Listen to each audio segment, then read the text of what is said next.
Ako sa iyo bilang marapat na diwa, bilang lalaking pinili ang pinakamahalagang bagay sa madilim na panahon.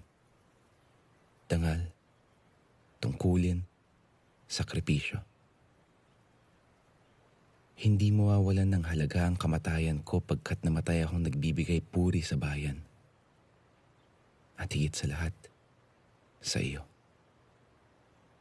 Kailanman ay hindi ako magiging isang bayaning nasa ibabaw ng mga ulap, malayo at hindi maaabot, habang ako'y kinukupkup mo sa iyong puso. At sa puso mo'y mananatili akong buhay at karapat-dapat sa iyong pag-ibig. Sumasa iyo, Gregorio.